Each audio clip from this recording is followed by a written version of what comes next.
The desert sun was a merciless, hammered bronze disk, bleaching the color from the sky and the hope from the land. It beat down on the lone rider, a man named Elias Holt, who moved through the scrub and saguaro with the weary precision of a ticking clock. His hat was pulled low, his blue eyes narrowed against the glare, but they missed nothing: the scuff of a boot heel near a dry wash, the faint, unnatural break in a creosote branch. He was a hunter, and he was close. They called the one he hunted Denti, the silent one. An Apache woman, they said, a ghost of the Dragoon Mountains. The stories in Tombstone and Benson were wild, contradictory, and venomous. She was a savage who had massacred a wagon train of pious settlers. She was a witch who could turn bullets to water. She was a temptress who lured good men into canyon shadows and slit their throats for the silver in their pockets. The latest broadsheet, crudely illustrated, showed a monstrous figure with wild hair and a knife, standing over the body of a valiant cowboy, a man who looked suspiciously like Elias's late brother, Micah. Elias shifted in the saddle, the ache in his heart sharper than the dryness in his throat. Micah had been green, come out west seeking adventure and a fresh start after the war. He'd written one letter, full of wonder about the land, and a strange, respectful mention of an Apache trader who knew the hidden springs. Then, silence. They found his body near a remote waterhole, his camp stripped, an Apache arrowhead placed on his chest. The message was clear. The law said it was renegades. The whisper said it was Denti. Elias had buried his brother and then his grief, letting it harden into a single, cold purpose. He sold the family farm in Tennessee, bought the best horse and rifle he could afford, and followed the scent of vengeance into Arizona territory. He found the camp just as the sun began to bleed into the horizon. It wasn't a hideout, but a slaughterhouse. A small, hidden canyon held the remains of a mining survey party. 3 men, their bodies left where they fell, picked over by scavengers. Elias's stomach turned. This was the work of animals, and there, beside a cold fire pit, was the sign he'd been told to look for: a small, careful arrangement of 3 stones, stacked in a specific, triangular pattern. The broadsheets called it her witch mark. The bounty posters declared it her signature. A rage, white and pure, flooded Elias. He knelt by the stones, his hand hovering over them. This was where she had sat. This was where she had mocked her victims. He was about to scatter the stones when a flicker of movement on the high canyon rim caught his eye. A silhouette, slender and straight, backlit by the dying sun. Long hair, lifted by the wind. He saw the curve of a bow. Denti. He didn't shout. He didn't challenge. The rifle was in his hands, in a fluid motion. The report a shocking violation of the desert's vast silence. The figure jerked and disappeared from the rim. Elias was moving before the echo died, scrambling up the rough trail, a predator unleashed. He found the blood, first a bright, shocking splash on the pale rock, then the bow, a beautiful piece of sinew and polished wood, lying snapped under a fall of scree. The trail led into a labyrinth of boulders. Elias moved carefully now, his breath loud in his ears. He turned a jagged corner, rifle raised. She was there, slumped against a rock, clutching her side. Her face was not the painted demon of the broadsheets, but a young woman's, strained with pain and fury. Her eyes, dark as obsidian, locked onto his with an intelligence that was utterly human and utterly defiant. She wore a simple hide dress, stained now with her own blood. She was no phantom. She was wounded, cornered. Denti. Elias spat, the word tasting of ash. She said nothing, just watched him, her breathing shallow. He saw no fear, only a calculation. He leveled the rifle at her heart. For my brother. Micah. Holt. At the waterhole. Her brow furrowed slightly. She spoke, her voice low and husky with pain but clear. The one who carried the metal box. Who spoke with a forked tongue to the men from the town and the men from the mountains. Elias's finger tightened on the trigger. He was no liar. He was a tool, she hissed, wincing. Like you, they use your grief as a leash. She gestured weakly with her chin back toward the canyon of death. You see this? You think I did this? Your mark is there. A bitter pain sound escaped her lips. Not my mark. Their mark. To draw the eyes of men like you away from the real wolves. And what wolves are those? Elias sneered, though a cold doubt was beginning to worm its way beneath his fury. Before she could answer, a new sound carried on the evening, whined the distant but distinct jingle of harness and the crunch of many hooves on gravel. Not Apaches, cavalry, or worse. A large party of armed men. The woman's eyes widened, not with fear for herself, but with a sudden, urgent intensity. They return, or they send their dogs to clean the bones. If you are here when they come, you will be another dead man in the canyon. Your story will be written by them. Another cowboy slain by the Apache witch. Elias hesitated. The sounds were getting closer. The woman tried to push herself up, failed, a gasp of agony breaking her composure. The blood was seeping through her fingers. The lies about the Apache won, and the cowboy started here. In that moment of choice, the broadsheets would have said the cowboy, noble in his vengeance, executed the savage, or that the witch used her dark magic to escape. Neither happened. Cursing himself for a fool, Elias lowered his rifle. He strode forward, ignoring her flinch, and hauled her up, pulling her arm over his shoulders. Her weight was slight, her body tense as a drawn bowstring. The arrowhead on my brother's chest. He growled as he half-carried, half-dragged her toward the deepening shadows of the boulder field. A message, she gritted out, each step a trial, not from my people, from the ones who wear two faces. It means silence. She looked at him, her face inches from his. My name is not Dinty, it is Luzon. And if you want to know who really killed your brother, you must stop listening to their lies. For 3 days, Elias Holt walked a razor's edge between salvation and damnation. Guided by a woman he was taught to consider a devil, he got Luzon to a shallow cave he'd scouted earlier, its entrance hidden by a thicket of catclaw. The bullet had gouged a furrow along her ribs, painful, bleeding profusely, but not fatal. As he worked, using his own kit to clean and bind the wound with strips torn from his spare shirt, she watched him with that unnerving, analytical calm. She didn't thank him. She assessed him as one might a strange, potentially dangerous animal. They will search, she said on the second morning, her voice stronger. She sat against the cave wall, her hands busy stripping fibers from a yucca leaf. The men from the canyon. They are not soldiers. They are Inda who have forgotten their humanity and ND who have sold theirs. Inda. White men. ND. The people. Her people. Who are they?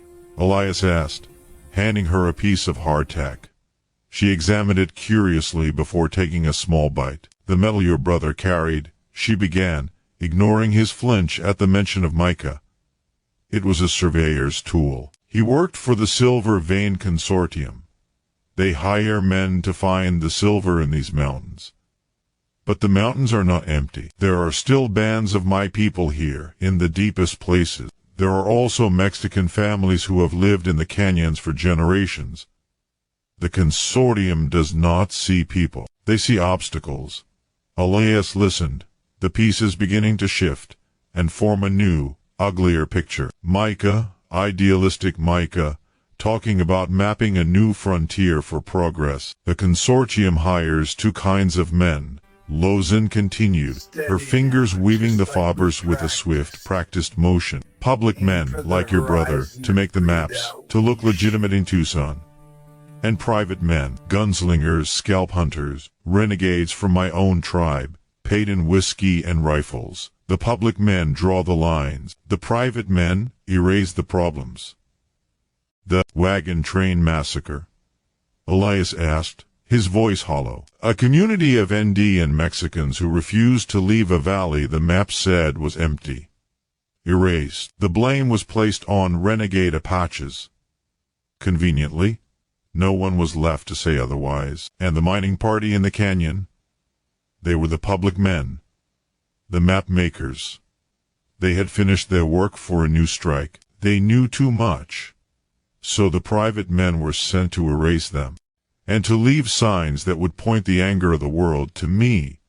She held up the tiny, perfect cord she was weaving. I have been tracking these two-faced ones. I found the truth of the wagon train. I was close to finding the men who give them orders. They know I am a threat. So they make me a monster in your stories. Every crime they commit becomes my legend. It draws the bounty hunters and the grieving brothers away from them. It is a very good weapon, shame, hot and corrosive, washed over Elias. He had been such a willing weapon. He saw Micah's face not as a victim of a mysterious savage, but as a naive pawn in a ruthless game, murdered by his own employers to protect a secret. The arrowhead on his chest a warning from the real killers to stay silent, even in death. "Why tell me this?" he asked. "I was here to kill you." Luzin finished the cord and tied it around her wrist.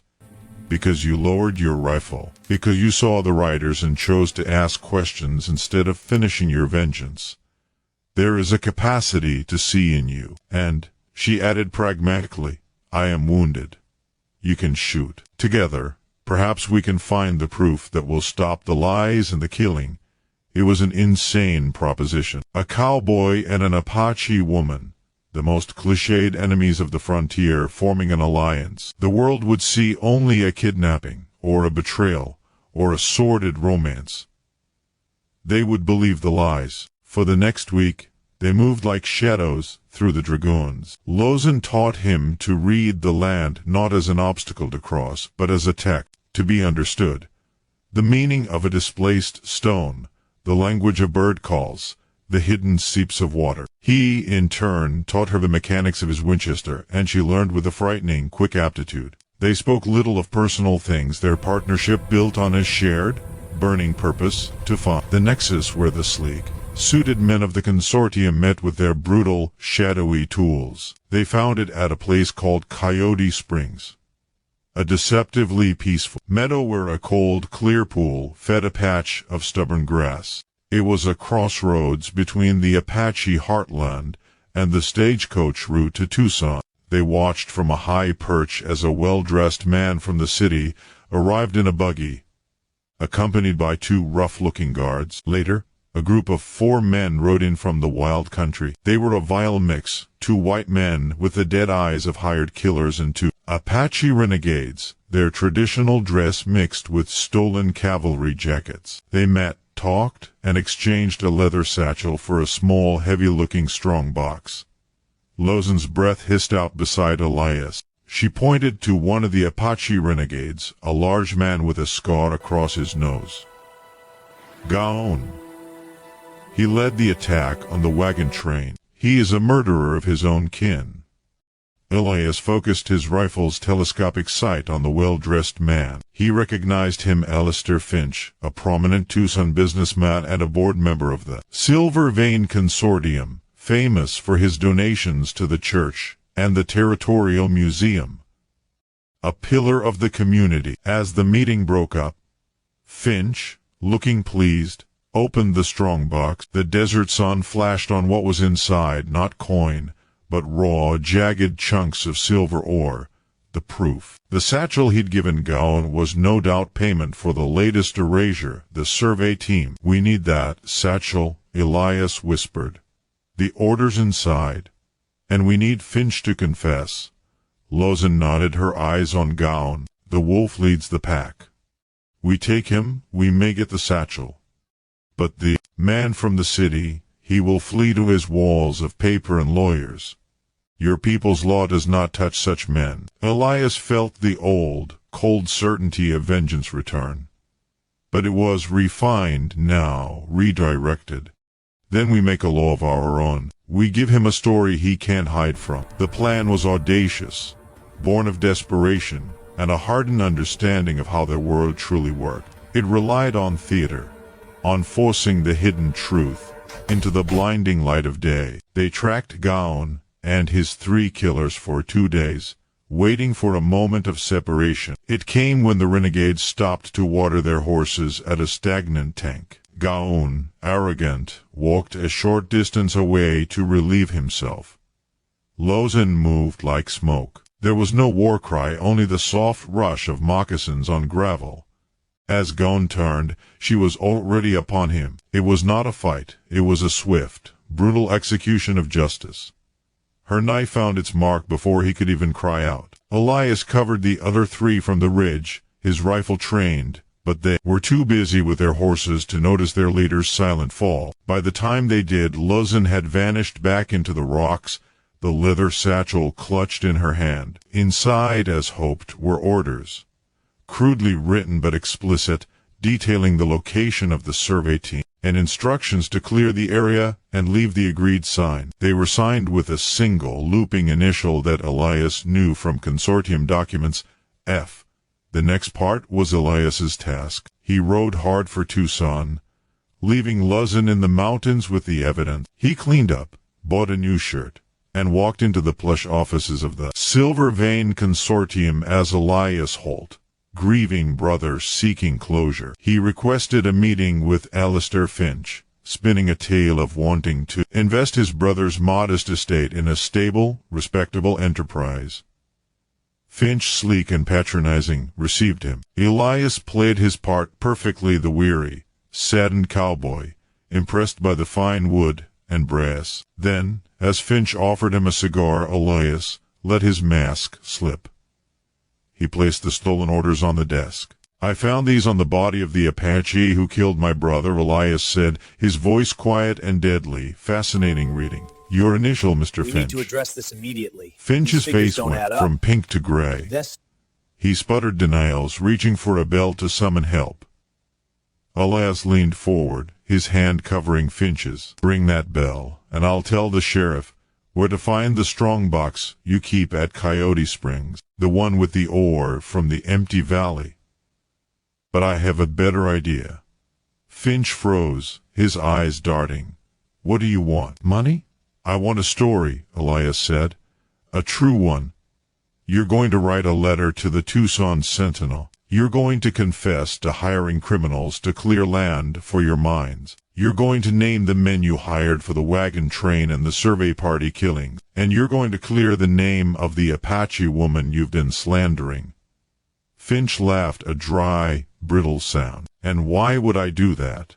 Who would believe a madman like you? It's my word against yours, and you have the credibility of a traitorous cowboy consorting with savages." Elias smiled, a cold, mirthless stretch of his lips. "Because if you don't, the story won't come from me. It will come from her." He gestured to the window. "And she won't be writing a letter to the newspaper." That night, under a three-quarter moon, Alistair Finch found himself on the outskirts of Tucson, trussed and terrified, facing not a court of law but a court of truth. Elias stood to one side, his rifle cradled. Before them, materializing from the darkness like a spirit, came Lawson. She held the strong box. She also held, in her other hand, the personal effects of the survey team, a locket, with a picture, engraved, pocket watch items Finch had thought were lost. She said nothing. She merely laid the evidence on the ground between them and fixed Finch with her impenetrable gaze. It was the embodiment of every lie he'd spun, not a wild-haired witch, but a calm, relentless witness. Her silence was more accusing than any shouted curse. "The broadsheets have many eyes," Elias said softly to the trembling man, "but the desert has more. And it remembers. Sign the confession, Finch. Face the law of men, or face the justice of the world you thought you owned. We will make sure every settler, every miner, every soldier knows your face and your deeds. You will have no peace, nowhere to hide, broken not by violence, but by the collapse of the fictional world he'd built." Finch sobbed his agreement. The confession that ran in the Sentinel caused an uproar that shook the territory. Finch was arrested. Some of the hired killers were rounded up.